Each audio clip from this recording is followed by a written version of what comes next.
Urip niku iso nglakoni urip, urup dengan tahu 3 hal.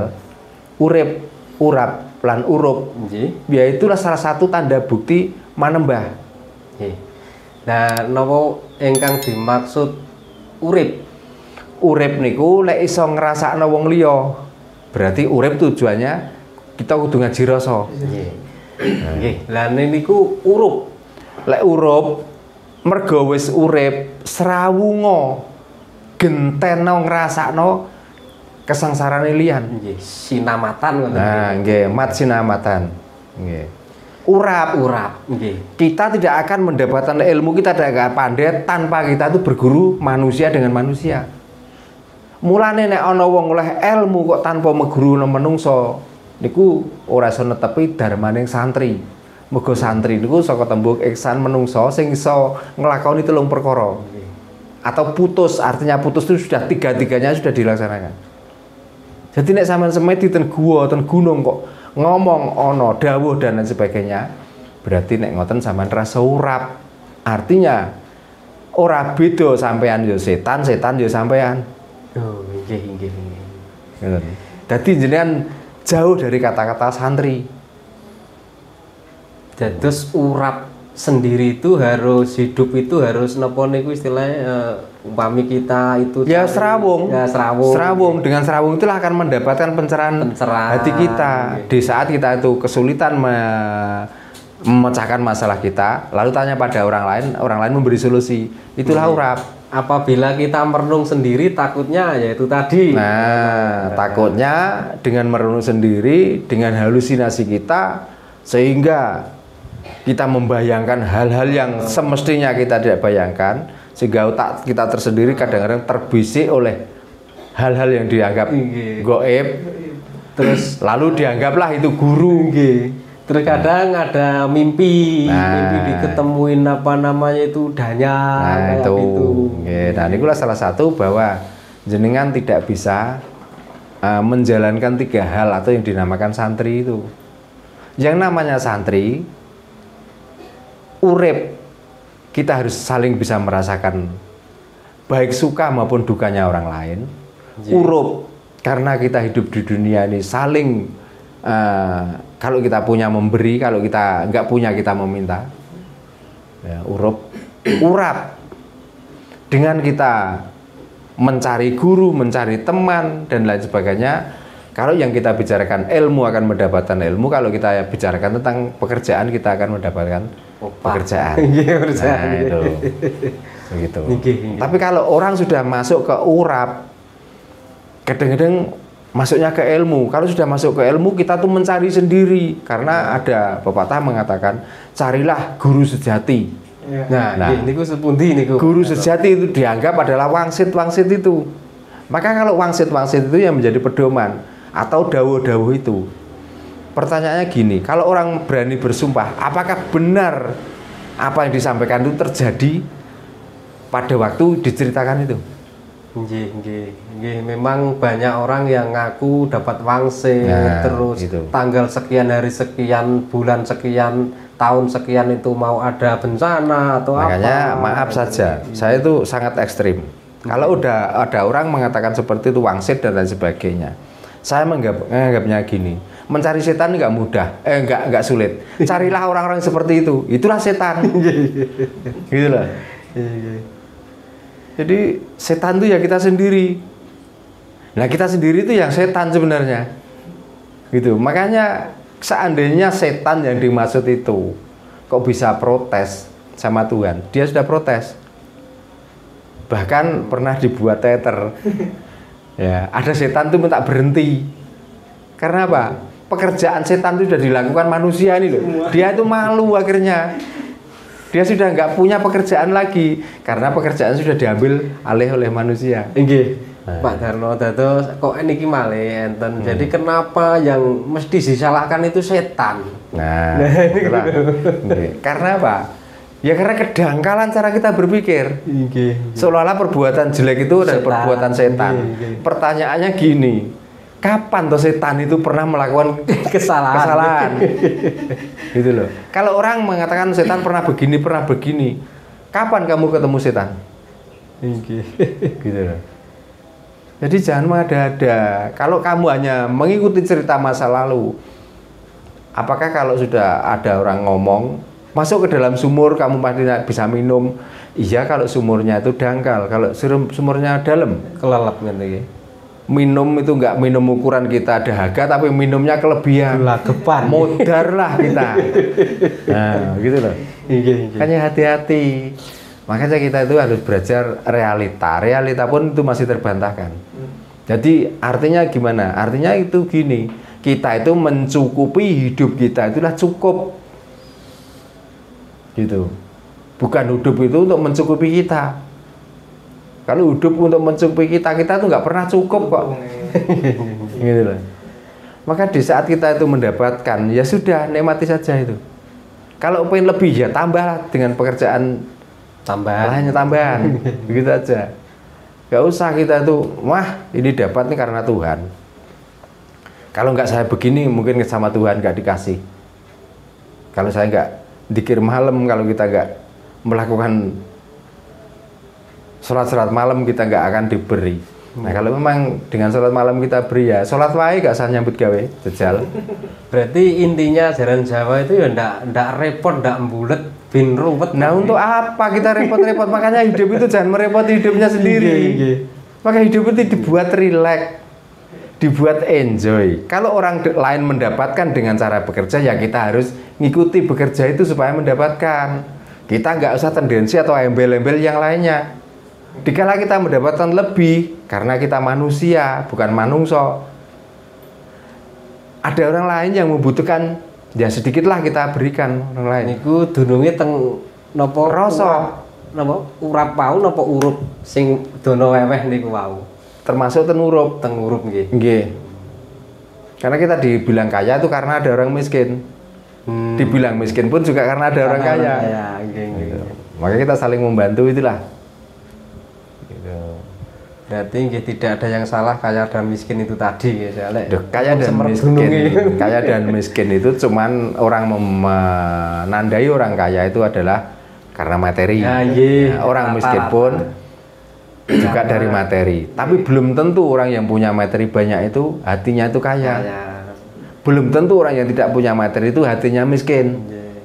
Gitu. Maka kita itu kalau bisa dengan belajar Kapitan Jawa, kita nggak boleh sedumuk bathuk senyari bumi. Nah, nggih. Niku werdine sepundi Pak Darno? Werdine niku kita tidak boleh melihat siapa orang itu. Tapi rasanya orang itulah yang harus dilihat. Gitu. Belum tentu orang yang pagi bangun tidur pergi membawa sak. Ya nuwun sewu bukan menghina.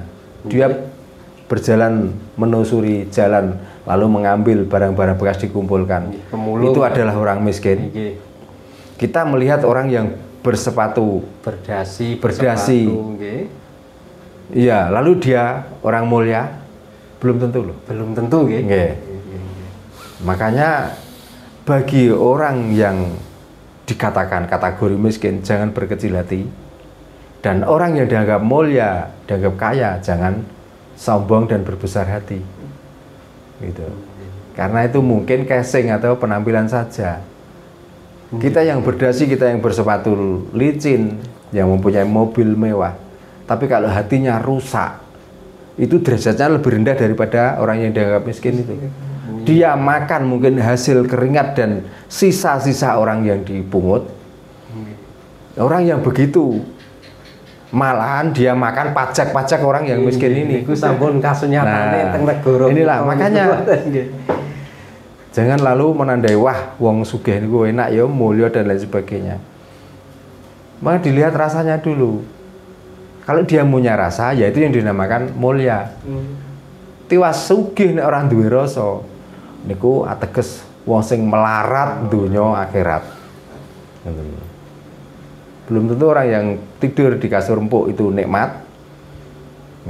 Karena dia juga memikirkan cicilan bulan depan, atau dia memikirkan masalah, atau dia takut menutupi kesalahan itu supaya nggak terungkap oleh KPK dan sebagainya. Lah orang yang membawa sak untuk mengais sisa-sisa orang lain, jangankan di kasur, tergeletak di tanah, tergeletak di kayu yang sangat keras, tidurnya lelap, nggak ada beban, nggak ada masalah. Berarti niku anu Pak Darno, kadang ada apa kata Jawa ya mungkin kayak sekti tanpa aji, sugih tanpa bondo. Nah, itu termasuk niku nggih. termasuk tiang sing pun mlebu dhateng rasa atau tiang sing pun ngrasuk dhateng kapitayan Jawa. Mergo diarani wong Jawa niku wong bener. Diarani wong Jawa niku wong sing wis ngerti. Mulane enten kata-kata Sugiyo anak niku wae ora bekti karo wong tuwa diarani wong ora Jawa. Nggih. Ada peribahasanya. Sugiyo wong niku kok kelakuane ngalang-alangi iblis. Ya wong ku diarani wong ora Jawa, berarti ora bener wong niku.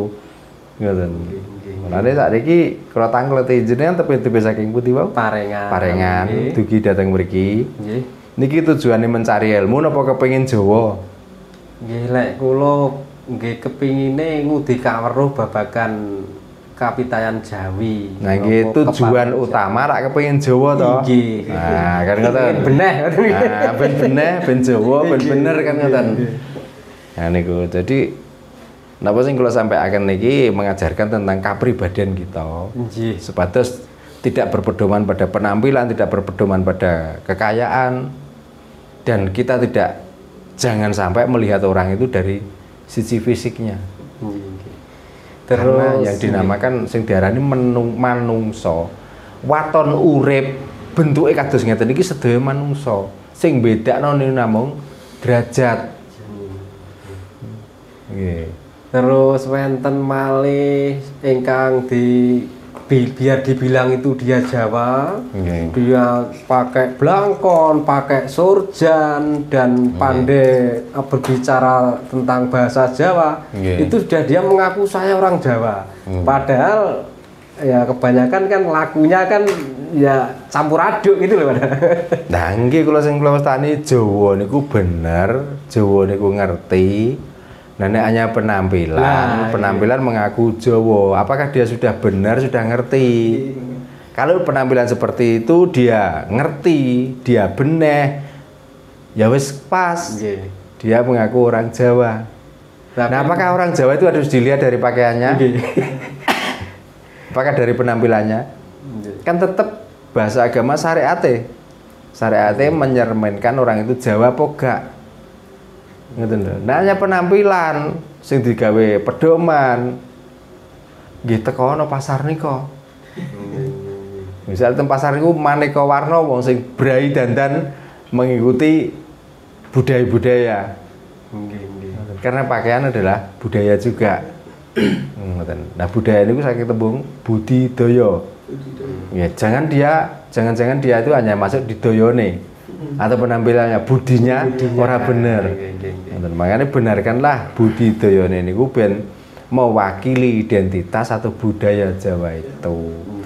Mirengaken YouTube panjenengan.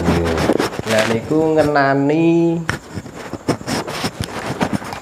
hari akhir utawi kiamat. Nggih. Nek mestani niku. Lah niku nek teng Jawi niku apa yang diartikan hari akhir dan kiamat itu sendiri? Nggih. Nah, kapitayan Jawi nggih. Kapitayan itu diwastani ini dina akhir. Nggih. Nggih niku dina bakal pungkasane ucule sukma saking ucule nyawa saking raga. Ateges pejah. Nah, badhe menghadapi derek pejahe. Badhe menghadapi nikulah sing diwastani dina akhir. Nggih. Nggih, mergo kita masih menyaksikan dunia. Ngoten. Terus wau Kiamat. Nggih. Kiamat adalah pas lepasnya roh dari raga. Nikulah diwastani kiamat. Karena napa? Digambarno dina kiamat adalah mledose gunung. Air samudra yang sudah meluber ke daratan. Matahari keluar dari barat. Nggih, artinya matahari keluar dari barat, kita sudah tidak bisa melihat dunia lagi. Artinya ngoten, nah, gunung-gunung berterbangan. Apakah kejadian waktu hidup masih ada nyawa dan setelah nyawa itu lepas, apakah kejadian-kejadian itu enggak semuanya ada pada diri kita? Mboten niku. Ngoten. Lah darane kiamat niku lepase nyawa saka raga. Niku kiamat. Tapi sing darane dina akhir niku tanda-tandane nyawa niku badhe lepas. Nah nggih. Niku wau kan kula sejak dari kecil itu kan nggih diceritani mungkin atau dikatakan dogma itu enggak tahu nggih. Jadi sejak dari kecil itu dikatakan dina wis akhir cung, dina wis akhir badhe kiamat. Lah kula enteni sakniki kok dereng kiamat ngoten lho. Nah, iki nek ngomong tentang dina wis akhir, bukane kawit riyin para leluhur kan nggih ngomong niku. Lah sing ngomong ini wis do mati donyane sik tetep niku. Nah nggih niku lho. Ngomong terus donya akhir. Donya niku ora tau akhir. Donya niku awal terus. Setiap ada bayi lahir donya niku awal. Nah, sing dimaksud awal napa? Nggih awale wong sing lagi lahir niku, akhirnya sing tiang pecah. Tapi dunia tetap seperti ini. Nah, niku pun dibicarakan ratusan tahun yang lalu. Termasuk tiang sing ngajaraken tentang kapitan-kapitan niku wau. Nyatane donyane sik tetep dekne wis ajur lebur balunge. Kadang-kadang dikedhuk niku wis ora ana apa-apa. Mboten enten. Nggih. Nah donya sik kados ngeten iki. Nggih. Lah ditangleti sing akhir niki donyane apa wonge? Sebenarnya nggih wonge niku lho sing akhir. Nggih. Wonge niku lho sing wis kiamat. Nek kahananipun nggih, kahanipun kahanan langgeng nggih. Duh. Nggih jelas. Nggih. Makanya diomongno, engko bakal ana donya sing kedua dan lain sebagainya. Niku adalah donyane wong sing lagi terlahir. Nah, di saat kita bisa menuntun roh kita dan baik, kita pun juga bisa ikut lahir di dalam jasad yang baru. Jenenge manitis niku wau. Makanya diwestani langgeng. Jadi kita tuh nggak ada putusnya sebenarnya kehidupan darane cakra magilingan niku wau. Nah, kini jenengan mengadopsi dari ajaran ngoten niku nggih monggo. Nah, niku memang pahami jenengan ngoten bahwa dunia akhir atau sing dinamane akhirat niku kehidupan setelah kita mati dan lain sebagainya nggih monggo. Mergo akhir niku pungkasan rat niku nyawa. Pungkasane nyawa niku lah darane akhirat. Ngoten. Terus unsating nyawa saking raga. Nah, niku lah mlebu ten alam akhirat. Soale sing urip karek ruwe jasate pun mboten dayani napa-napa. Mulane diarani masuk mlebet ten kene alam akhirat. Nah terus niku Pak Darno kok ada nggih nun sewu mboten kok badhe nyinggung kapitayan sanes. Nggih. Ada hari kebangkitan. Nah, ini kan kesinambungan dari hari kiamat itu tadi. Nggih. Nah niku sepundi dari pahaman Jawa. Napa wau mboten kula critakno. Di saat kita mulai dibentuk dari saripati bumi adalah sangkan. Nggih niku balik malih teng sangkan para. Begitu kita lahir, apakah itu bukan kebangkitan? Oh nggih. Hari kebangkitan kita lagi. Di saat kita bisa memilih, kita mencari kebangkitan yang baru. Di saat kita enggak bisa memilih, kita dipilihkan dengan hari kebangkitan niku wau. Makanya itu mereka nek penggaweane nuntun nyolong, iso ngesot-ngesot, dan lain sebagainya. Iki sami mawon. Di saat kita dipilihkan ya berarti calon jasad-jasad sing rusak. Padha mawon. Tapi nek kita niku iso milih dengan dharma, kita mendapatkan karma baik, kita memilih jasad-jasad yang akan menuju ke kapitayan ketuhanan yang sebenarnya. Nggih niku. Nggih. Dan nek digambarno kados kapitayan liya niki lak sangat mengerikan. Nggih, dipentungi nopo. Dan itu pun apakah salah dikala kita dipilihkan dengan jasad-jasad yang salah? Jasad-jasad yang akan melakukan keburukan. Karena itulah salah satu bukti tanda mengabdi pada Tuhan. Karena ini pun juga ciptaan. Dia tinggal melakukan titah atau kodrat atau skenario Tuhan. Ngoten. Saniki balik malih cerita awal nggih. Seorang pemahat wayang, apakah ada salah satu kulit dari kerbau, kulit dari sapi meminta diukir menjadi janaka? Kula kinten mboten. Kan mboten. Kan tergantung yang memahat. Mau digawe janaka, ape digawe cakil, ape digawe bagong. Kan itu terserah. Karena dari bentuk fisik yang menyerupai raksasa, yang menyerupai satrio bagus. Ini setelah diperankan, apakah ini bertentangan dengan kehendak dalang? Kan tidak, dia hanya melaksanakan kehendak dalang. Setelah nanti selesai pementasan itu, karena perilaku raksasa itu tadi greget apakah di saat wayang itu dimasukkan kotak, yang berbuat jelek ini dibuang-buang? Kan tetap dirawat. Karena apa? Dia butuh pementasan yang akan datang. Butuh karakter seperti walaupun itu. Nanti judulnya lain. Janoko yang karena perilaku bagus dan lain sebagainya, apakah dia harus dipakai spons cara bungkusnya? Apakah seperti itu? Kan tidak. Jadi ya kita itu melakukan kejelekan, melakukan kebaikan itu sudah kehendaknya dalang itu loh. Umpami yen pecah tetap dikotaki. Dikotaki dibutuhno untuk melakukan pemeranan itu lagi. Gitu. Nah, niku kan ada niku terus kalau nggak percaya suruh cari Tuhan lain selain aku itu kan ada. Nah, carane ngeten, antarkan ke Tuhan lain. Carane dudono nek ana Tuhan lain, aku tak golek Tuhan liya. Malah kados niku kan enten to Pak Darno, kados kita itu diusir sama Tuhan. Cari Tuhan lain di selain aku dan kamu pindah di kolong langitku. Kan ngoten niku enten to ayat ngono sewu niku enten to niku. Nah niku kan nggih sepundi bertentangan dengan nggih nurani kula. Mangkane tiang merintah niku mesti wis ngerti sanese piyambake. Kalaupun Tuhan seperti itu menyuruh kita tuh mencari Tuhan lain, tunjukkan Tuhan yang mana yang harus saya ikuti dan harus saya sembah. Nah niku gitu. Iki maksud niku wau lho. Di saat kita tuh memahat atau mengukir wayang, mau kita ukir jelek, mau kita ukir baik, itu kan kehendak yang mengukir. Apakah dengan terjadi jelek itu harus dibuang-buang? Kan ngoten. Terus bareng ditata kok tiba-tiba cangkeme metot. Nah, supaya lebih baik metot itu maka ditambahilah seni. Nanti akan memerankan karakter yang mirip dengan kemeletotan cara buatnya itu. Mosok bar ngono terus lulang bento ditetangani dadi ngene. Wah, nah golek tukang Natalia.